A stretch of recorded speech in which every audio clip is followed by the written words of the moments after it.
Chercheurs et chercheuses de vérité, salam alaikum. Je poursuis donc la lecture du Coran, sourate Zomar 39, les groupes, verset 29. On continue. A'udhu billahi minash shaitanir rajim, bismillahir rahmanir rahim. Alors déjà le verset d'avant c'était un Coran en langue arabe dénué de tortuosité, afin qu'il soit pieux. Allah a cité comme parabole un homme appartenant à des associés se querellant à son sujet, et un homme appartenant à un seul homme. Sont-ils égaux? En exemple, louange à Allah, mais la plupart d'entre eux ne savent pas. Donc pour comprendre ce parabole, Allah a cité ce parabole, il faut lire depuis le verset numéro 1, où Allah te demande de vouer ton culte exclusivement à Dieu. C'est-à-dire que Dieu n'accepte pas l'association. Verset 30. En vérité, tu mourras et ils mourront aussi.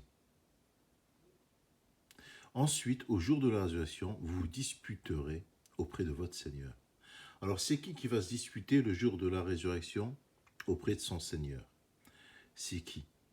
Alors, il faut le verset 30 et 31, ils vont ensemble. D'accord? En vérité, tu mourras et ils mourront aussi. C'est-à-dire que toi et eux, vous vous disputerez le jour de la résurrection auprès de votre Seigneur. Toi et eux. Mohammed et les musulmans d'aujourd'hui. C'est-à-dire les milliards de personnes et Mohammed se disputeront auprès de leur Seigneur.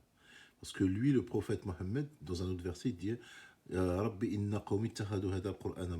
le seul verset où il parle à son Seigneur le jour de la résurrection, où il dira mon Seigneur, mon peuple a pris ce Coran comme chose délaissée.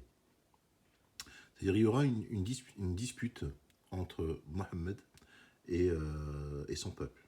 Contrairement au hadith où il va intercéder.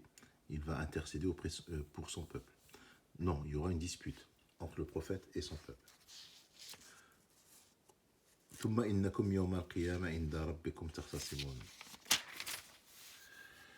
Quel pire injuste donc celui qui ment contre Allah et qui traite de mensonge la vérité quand elle lui vient. N'est-ce pas dans l'enfer qu'il y a un refuge pour les mécréants? Donc là, tu vois, Allah te dit qu'il n'y a pas pire injuste. Faman adlam, c'est-à-dire le pire des injustes, des injustes, c'est celui qui ment sur Dieu, celui qui ment contre Allah. Par exemple, croire que Mohammed va intercéder en faveur de sa communauté, c'est mentir contre Allah. Et qui traite de mensonge la vérité quand elle lui vient.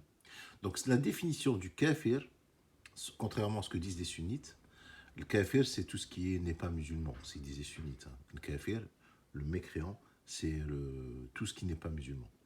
Mais là, dans le verset 32, le kafir, Allah il te le définit, c'est qui le kafir? Le kafir, c'est celui qui ment contre Dieu et qui traite de mensonge la vérité quand elle lui vient. C'est-à-dire quand tu suis les hadiths, parce que les hadiths, à 90%, même à 95%, ils vont à l'encontre du Coran. Ils disent le contraire du Coran. Donc, c'est traiter les écritures coraniques de mensonges. C'est ça le pire injuste, et c'est ça le kafir. Donc, quel pire injuste, donc, celui qui ment contre Allah et qui traite de mensonge la vérité quand elle lui vient?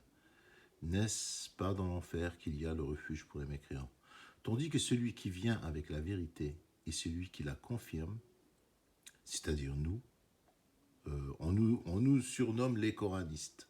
Nous, pour leur faire plaisir, on dit qu'on s'appelle les coranistes. Mais nous, moi, je prétends être un hanif, un musulman, un croyant au Coran seul, un croyant en Dieu, et je suis le culte exclusif à Allah. Donc, ils peuvent m'appeler comme ils veulent, moi, je suis un musulman.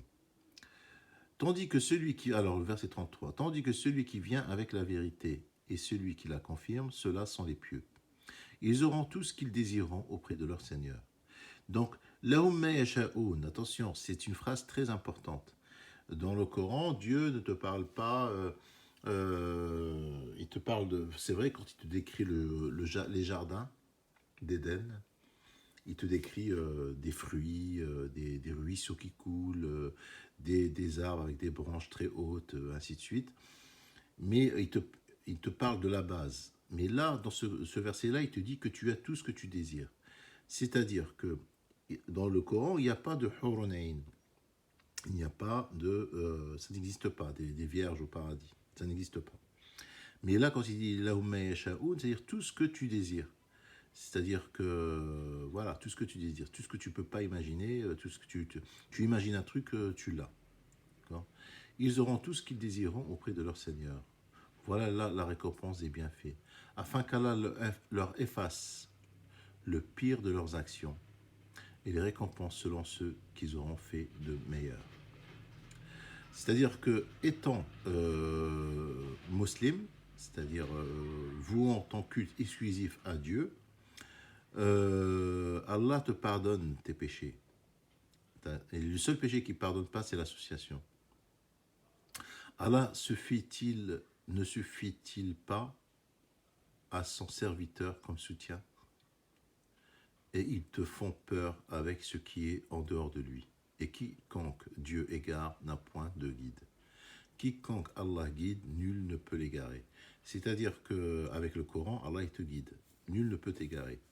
Allah n'est-il pas puissant et détenteur du pouvoir de châtier? Si tu leur demandais qui a créé les cieux et la terre, ils diront assurément Allah. Tu demandes aux chiites, aux sunnites, aux juifs, aux chrétiens, qui a créé les cieux et la terre, ils te diront Allah, Dieu. Dis, voyez-vous ce que vous invoquez en dehors de Dieu? Alors que ce soit les chiites, les sunnites, les chrétiens, les juifs, ils invoquent d'autres en dehors de Dieu. Si Dieu me voulait du mal, est-ce que les divinités pourraient dissiper son mal? Ou s'il me voulait une miséricorde, pourrait-elle retenir sa miséricorde? Dis, Allah me suffit, c'est en lui que placent leur confiance ceux qui cherchent un appui. Dis, ô mon peuple, agissez selon votre méthode, moi j'agirai selon la mienne. Bientôt vous saurez. C'est-à-dire que Allah, il dit au prophète qu'il va se disputer avec son peuple le jour de la résurrection, et pour protéger son prophète, il lui dit,